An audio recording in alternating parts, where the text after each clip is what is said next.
एकदा मनोज जरांगे पाटील यांनी धनंजय मुंडे यांच्यावर टीका केली. जेव्हा नीट चांगला काळ होता तेव्हा खाता आलं नाही. मराठ्यासह सगळ्या जातीने मोठे केलं, मात्र तुमच्या टोळीनं ओरबडून खाल्लं. तू शहाणा हो, मराठ्यांच्या नादी लागू नको, तुला कोणताही पक्ष जवळ करणार नाही, असं देखील मनोज जरांगे पाटील धनंजय मुंडेला उद्देशून म्हणाले. एक तर मनोज जरांगे आणि धनंजय मुंडेचा कुठलाही अर्थार्थी संबंध येत नाही, परंतु मनोज जरांगेचं काय झालंय माहितीये का, धनंजय मुंडेचं नाव घेतल्याशिवाय पुढची राजकीय आणि सामाजिक पोळी भाजत नाही. कुठतरी त्याला माल भेटत नाही, मालक खुश होत नाही, आणि मालक खुश करण्यासाठी, खोके मिळवण्यासाठी सातत्यानं धनंजय मुंडेंनाच टार्गेट करायचं. आणि कुठतरी धनंजय मुंडेंना टार्गेट केल्यामुळं आपण प्रसार माध्यमांशी सातत्यानं प्रसार माध्यमावर राहतो आणि आपल्या मालकाला सातत्यानं खुश करण्याचं काम त्याच्या माध्यमातून त्याला होत राहतं. म्हणून ते सातत्यानं धनंजय मुंडे यांना वेळोवेळी टार्गेट करण्याचं काम करतात. धनंजय मुंडे अक्षरशः जरांगेवर थुंकत सुद्धा नाहीत, परंतु जरांगे सातत्यानं जरा याच्या नावाने इवळण्याचं काम धनंजय मुंडेच्या नावाने करत राहतात. काळ यायचा काळ फरतात, तो गेला, आता मध्ये जायचा वेळ आलाय असं देखील म्हणतात. आता मध्ये जायचा वेळ कुणाचा आला हे जरांगेला चांगलं माहिती, म्हणूनच जरांगे आता हे आंदोलनाचं खोटं नाटक करायचं सुरू आहे. खरं तर जरांगेचं आंदोलन संपलेले जे काय मिळालं या आंदोलनामध्ये, खरं तर समाजातल्या लोकांनी जरांगेला बुटाडाने आणलं पाहिजे. आता नेमकं मिळालं काय मिळवलं या आंदोलनामधून. आता जे खरे लोक बोलतात फक्त आता यांनी पाळीव काहीतरी लोक ठेवलेले किंवा ते त्यांच्या लोकांवर ट्रोल करण्यासाठी, आता ते त्यांचा केदार नावाचा कोण त्यांचा जुना सहकारी, त्यांनी सुद्धा सगळं सांगितलं काय मिळवलं आपण, परंतु त्यांचे सहकारी ते कुठतरी पाळीव लोक त्याच्यावर भुंकायला सोडलेत आणि त्या केदारला बदनाम करण्याचं काम करतो. जो बोलून त्याला बदनाम करायचं, परंतु समाजाला सगळं माहिती, फक्त समाज बोलत नसतो. समाज येणाऱ्या काळात बुटाडाने हाणीन आणि काळ कोणाचा यायचा आहे हे सातत्यानं बदलत राहतं. जरांगे कोण आहे? जरांगे काय संविधानिक पदावर आहे का? फक्त आंदोलक आहे. आंदोलकांनी आपल्या लायकीप्रमाणे राहिले पाहिजे, आपल्या कुवतीप्रमाणे राहिले पाहिजे. उठलं की प्रत्येकाला दाब टाकायचा, प्रत्येक गोष्टीवर राजकारण आणि समाजकारणाची पोळी भाजवण्याचं जर सातत्यानं होत असेल तर तुमचा सुद्धा काळ गेलेलाच आहे. ज्यावेळी प्रकरणाचा विषय येतो तर तो अमोल खुले सातत्यानं सांगतोय की दोघांची नार्को टेस्ट झाली पाहिजे. अमोल खुले सोबत बोल ना. अमोल खुने तुम्ही दोघं सोबत पत्रकार परिषद घ्या म्हटलं. अमोल खुने त्याच्यात सुद्धा तो बोधी बोलत नाही. उग काहीतरी तुला कोणी मारत नाही रे, तू अगोदरच निवळ म्हणजे मरण माग्या तूच आहेस, आणि त्याच्यामुळं मरण माग्या माणसाला कोणी मारत नसतं. तुला मारून कोणी कशाला स्वतःचं वाटोळं करून घेईन.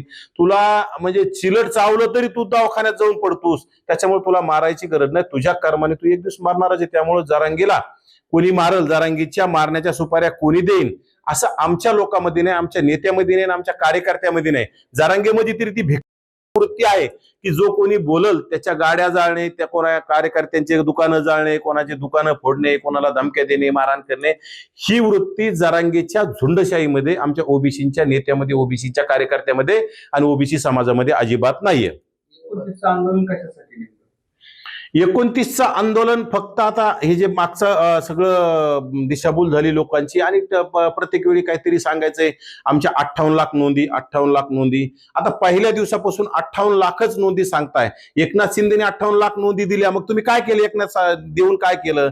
शोधल्या म्हणतात. मग आता 58 लाख नोंदी, परंतु त्या नोंदी व्हॅलिड झाल्या पाहिजे, त्या खऱ्या असल्या पाहिजे. एकनाथ शिंदेच्या प्रेशरमुळं कुठेतरी ह्या बोगस नोंदी मार्फत, कुणबी प्रमाणपत्र म्हणजे बोगस नोंदीला सुद्धा व्हॅलिड तुम्ही करण्यासाठी प्रयत्न सातत्यानं केला असता, परंतु स्वतः एकनाथ शिंदे सीएम नसल्यामुळं कुठेतरी आता ते होत नाहीत म्हणून कुठेतरी प्रेशर करायचं. परंतु आता यांनी किती जरी व्हॅलिड केल्या तर राज्यामध्ये बोगस नोंदी उघड्या पडून जिल्हा परिषद सदस्यत्व असेल, नगर परिषद असेल, हे रद्द होण्याला सातत्यानं पाहायला मिळतंय.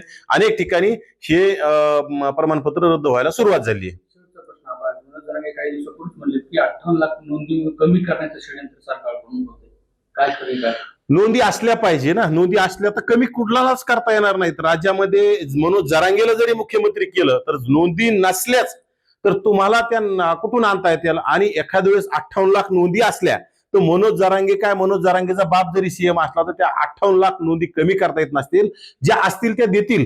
फक्त आता मला तर वाटतं एकनाथ शिंदेच्या काळात 58 लाखांचं याला गाजर दिलं असेल, परंतु एकनाथ शिंदे सातत्यानं एकनाथ शिंदेचं यांनी उदो केलं. एकनाथ शिंदेकडून खोके मिळवले आणि एकनाथ शिंदेच ऐकण्याचं काम केलंय. कारण एकनाथ शिंदेच मुळात जातीवादी आहेत ना. काय आज बघा तुम्ही, एकनाथ शिंदेनी अभिजित दिपके नावाच्या तरुणानं देश गाजवला आंदोलनाच्या माध्यमातून. इमाने इतबारे आंदोलन केलं. त्या अभिजित दिपकेंना एकनाथ शिंदेचे मंत्री भेटले. एकनाथ शिंदेचे मंत्री संजय शिरसाट एक पाहुणा म्हणून, त्यांचे नातेवाईक म्हणून भेटले. तर आणि बच्चू कडू भेटले तर लगेच एकनाथ शिंदेचे आदेश आले त्या लोकांना किंवा त्यांना भेटायचं नाही कारण की ते भाजपच्या विरोधात बोलताय.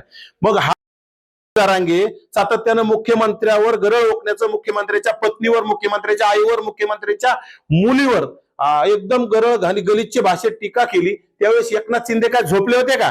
म्हणजे तुम्ही तुम्ही तुमच्या जातीतला असलं की कसं ते हागरा असला तरी त्याला बळ द्यायचं, बिंडोक असला अक्कलशून्य असला तरी त्याला बळ द्यायचं, परंतु तुम्हाला दलितातला चालत नाही, ओबीसीतला चालत नाही, आदिवासीतला चालत नाही.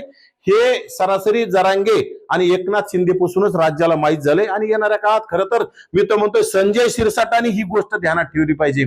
संजय शिरसाटांनी डोक्यात घेतलं पाहिजे. संजय शिरसाट बिले बुडाला पाय लावून पडत होते आंतरवाली सराटीला जरांगीला जाऊन भेटण्यासाठी एकनाथ शिंदेच्या आदेशाने. अरे बाबा, मग तुम्ही तुमच्या आता पाहुण्याला भेटलेत तर मग एकनाथ शिंदेचा आदेश येण्याचं कारण काय? एकनाथ शिंदेने तर दोघांना आदेश दिले का भेटायचं नाही म्हणून. अमित शहा नाराज होते कारण की यांचं आंदोलन भाजपच्या विरोधात आहे. मग ह्या जरांगेचं आंदोलन कुणाच्या विरोधात आहे हे आता एकनाथ शिंदेने याचं उत्तर दिलं पाहिजे. महाराष्ट्रातील ताज्या बातम्यांसाठी बघत रहा टाइम्स टुडे टीव्ही. सोबतच शेअर करा, सबस्क्राईब करा आणि